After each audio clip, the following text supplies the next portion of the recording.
சங்கீதா யாரோ ஒரு பொண்ணு எக்கிடாவது போட்டு நம்ம விட்டுற முடியுமா? அப்போ உண்மையான விஜய் ரசிகர்கள் இருந்தாலும் தொண்டர்கள் இருந்தாலும் அண்ணன் தயவுசெய்து போயிட்டு அண்ணி சொல்றது கேளுங்க, இது நமக்கு வேணான்னு சொல்லி அட்வைஸ் பண்ணுமா இல்லையா? எல்லாரையும் விஜய் அண்ணன்றாங்களே, தம்பின்றாங்களே, அக்கான்றாங்களே, அவங்க பண்ணுமா இல்லையா? இதில் நீங்கள் 2 விஷயம் பார்க்கணும். ஒன்று என்னென்னா, விஜய் வயசு வந்து கிட்டத்தட்ட 50+, 50+. ஆமாம், 50க்கு மேற்பட்டு. அவர் வயசில் உள்ளவன் யோசிப்பான், ஏன்னா அவருக்கு ஒரு பொம்பளை பிள்ளை இருக்கும். அப்படி உள்ளவன் என் பொண்ணு இந்த நிலமை இருந்தா நான் வந்து பாதிக்கப்பட்டா சொல்லுவேனே அப்படின்னு யோசிப்பான்.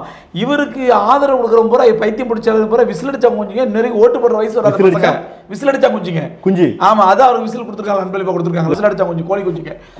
ஆமா, அந்த மாதிரி விசில் அடிச்சா குஞ்சுங்க.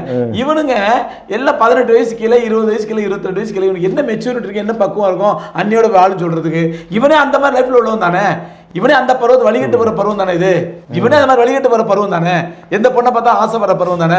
அதான் நினைக்கிறான் நம்ம அண்ணன் அந்த மாதிரி ஒரு பொண்ணை பார்த்தா ஆசைப்பட்டார், என்னப்பா தப்பு அப்படிதான் பார்ப்பான். மெச்சூரிட்டி இல்லை.